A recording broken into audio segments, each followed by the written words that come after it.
Vous écoutez Samedi de lire avec l'auteur invité d'Amélie Boivin-Enfield. Je suis toujours en compagnie de mon auteur invité de cette semaine, Catherine Leroux. Et là, Catherine, je veux qu'on parle de ton dernier roman, Le Mur mitoyen, un roman choral avec 4 duos. Oui. Alors, on a un premier duo, Madeleine et son fils. Madeleine et son fils. Son fils qui est disparu pendant un certain temps et qui revient à la maison. Oui, voilà que c'est un grand voyageur, fait qu'il revient pas souvent voir sa maman. Et là, il revient et il faut qu'il lui fasse une demande assez particulière. Il a besoin d'un rein. Il est très malade. Et quand les tests de compatibilité se font, on dit à Madeleine, ben écoutez, vous n'êtes pas la mère de votre fils. Mauvaise nouvelle pour vous. Et elle, évidemment, est pas mal convaincue du contraire. Donc c'est un peu le point de départ de leur histoire. Qu'est-ce qu'il y a sous cette étrange découverte-là? Quelle vérité se cache dans l'ADN de ces deux personnages-là? Mais il faut lire le roman pour le savoir. Oui, moi, j'en dis pas plus là, parce que je veux pas révéler de punch. On a aussi Carmen et Simon.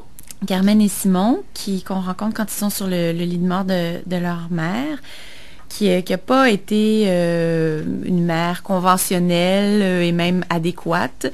Et parmi les choses qu'elle a failli d'accomplir pendant sa vie, elle ne leur a jamais révélé qui était leur père. Et là, il leur reste très peu de temps pour l'apprendre. Ils vont finir par l'apprendre, mais ça va pas vraiment correspondre à ce à quoi ils s'attendaient. Mm-hmm. Donc, ça va les lancer tous les deux dans une espèce de quête d'identité. On a un autre duo, des amoureux, Ariel et Marie. Les grands amoureux, deux âmes sœurs. Ariel est un politicien. Au début du roman, il se fait élire et il obtient un poste extrêmement prestigieux qui le met sous tous les regards de tout le monde dans la nation.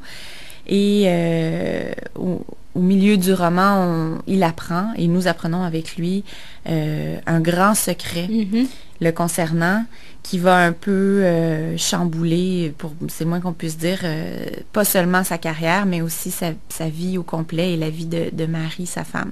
Toute une découverte qui nous surprend et qui nous bouleverse. Moi, je ne m'attendais pas à ça quand j'ai lu le roman Catherine.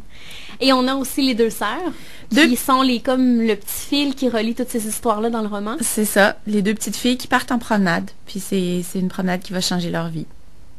Voilà. Et tous ces personnages-là finissent par, comme tu le dis, être liés les uns et les autres, mais ça, on le découvre pas.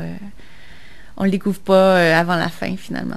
Et ce qu'il faut dire aux auditeurs, c'est que pour la plupart des duos, se sont basés sur des histoires qui sont réellement arrivées. Oui, tout à fait. Il y a une seule histoire qui est complètement inventée. Les 3 autres, c'est des faits divers que j'ai un peu ramassés au fil des années, des choses qui m'ont frappée par le caractère tellement invraisemblable de leur histoire. Puis c'est des histoires qu'un auteur n'aurait jamais osé inventer parce qu'elles sont tellement tirées par les cheveux. Puis je me suis dit non, mais il faut justement, si la réalité nous offre des histoires comme ça qui ont pas seulement comme qualité, si vous voulez, d'être abracadabrantes, mais elles sont aussi extrêmement... Elles nous font réfléchir beaucoup sur ce que c'est l'identité, sur ce que c'est les liens familiaux. Est-ce que c'est une affaire je dis toujours, de biographie ou de biologie? Est-ce qu'on est liés ensemble par l'expérience qu'on partage ou par nos gènes? Et c'est un peu toutes ces questions-là qui sont posées à travers les personnages que j'ai choisis. Ça nous fait grandement réfléchir en lisant ton roman, Catherine.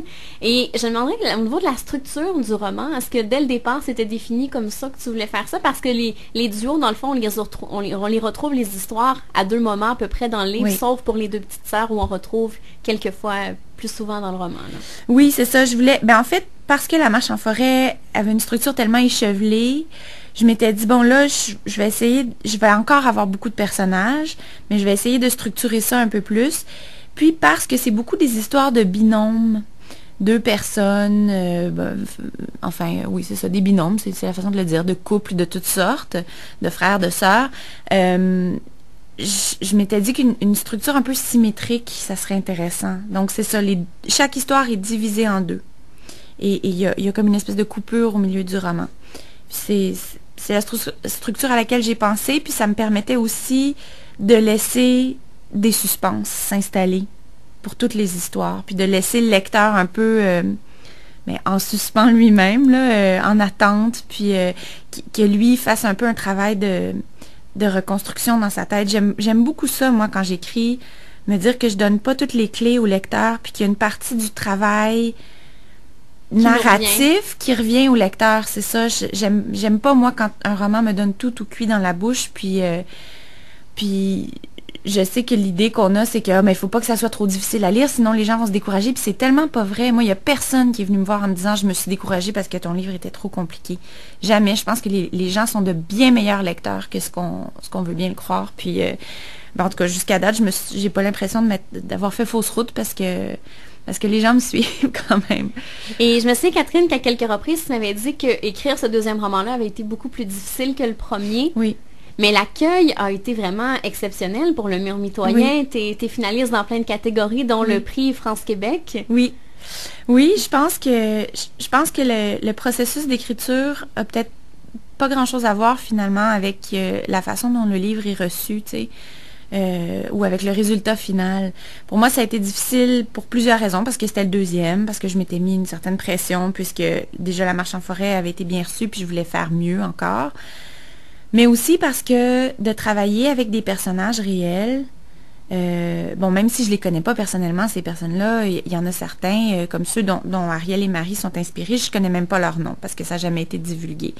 Mais je me disais, si jamais par un hasard incroyable, une de ces personnes-là en vient à trouver mon livre ou entend parler de mon livre, je voulais pas comme ternir son image, je voulais pas qu'il sente qu'ils se sentent diffamés, si vous voulez. Fait que je voulais faire très attention. Puis au début, ça m'a donné des personnages super plates parce que je les rendais parfaits. Tu sais, je voulais pas leur faire de mal, on aurait dit. Puis ça a été une partie du travail, tu sais, d'accepter, OK, il faut que je me les approprie, là. C'est plus des personnes réelles dont j'ai entendu parler dans le journal. Maintenant, c'est mes personnages qui ont rien à voir avec les personnes réelles. Il a fallu que je fasse ce travail-là de détachement. Et ça a pris combien de temps à écrire ce roman-là? En tout et pour tout, là, si on calcule la période d'écriture qui a été, somme toute, assez rapide là, sur quelques mois, mais le retravail qui a été vraiment très long, peut-être 1 an et demi. Oui, à temps plein, là. Et j'aimerais qu'on parle un peu de la maison d'édition Alto. Comment ça s'est passé avec le premier roman, trouver une maison d'édition? Est-ce que ça a été difficile? Pour moi, non. Ah non? Mais en même temps, j'ai pas fait d'études en littérature, puis j'avais aucun contact dans ce milieu-là. Fait que j'ai fait comme le typique, j'ai imprimé mon manuscrit en tant d'exemplaires, puis je l'envoie là où je pense, puis j'attends. Tu sais, j'attends une réponse.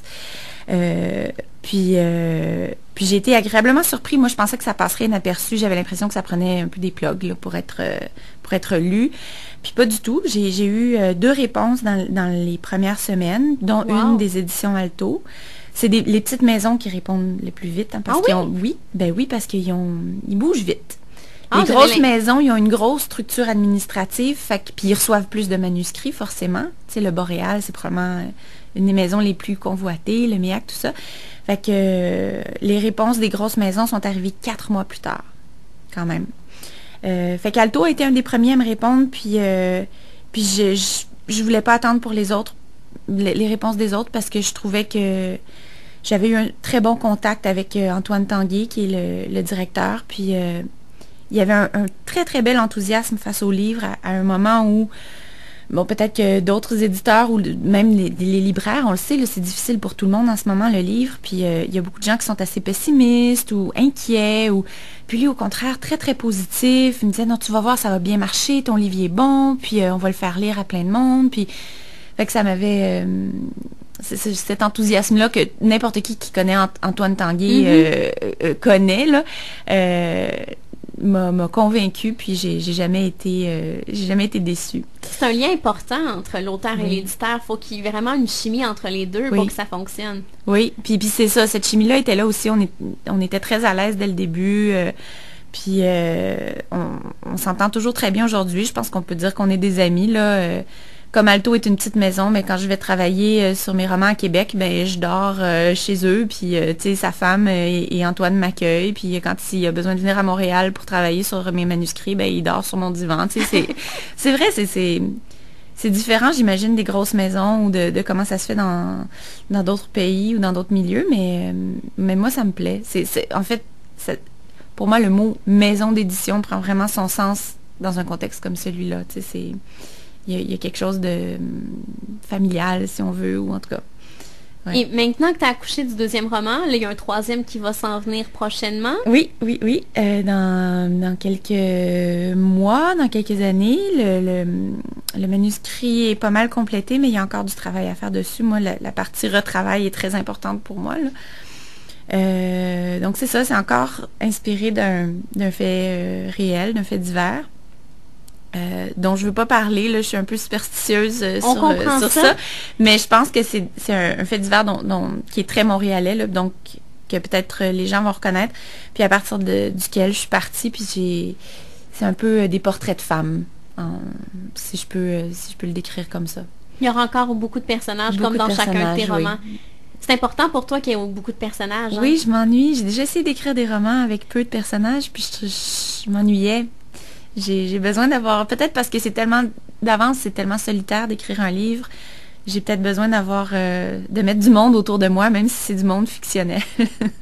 Et ce que je lisais en préparant l'entrevue, c'est que tu trouvais ça important d'aller ailleurs au niveau du territoire dans tes romans. Oui. Pas besoin d'être un roman québécois, que ce soit uniquement au Québec. Non, c'est sûr que je suis ancrée dans le Québec, puis je suis pas en train de dire que je renie mon attachement avec la littérature québécoise, bien au contraire, mais je pense que le territoire américain, déjà, nous appartient.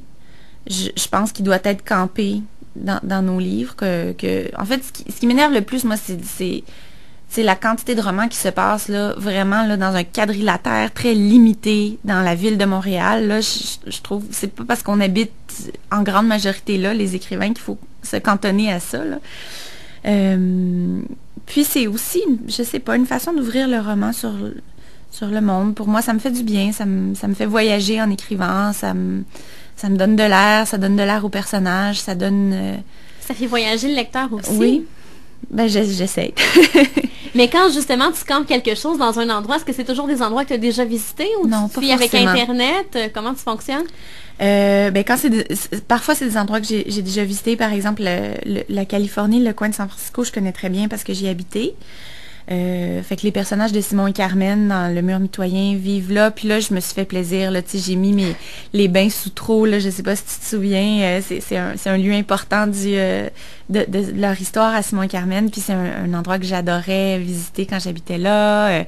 Je me suis un peu servi de mes repères là-bas. Mais sinon, par exemple, pour les petites filles qui vivent dans le sud des États-Unis, mais du côté atlantique, là, c'est plus un territoire rêvé pour moi. Je suis jamais allée en Alabama, en Louisiane, dans ces États-là.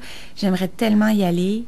Là, je me suis servie, oui, d'Internet. J'ai fait des recherches, j'ai questionné beaucoup de gens qui avaient vécu là, qui avaient visité. Même une amie qui avait passé un été...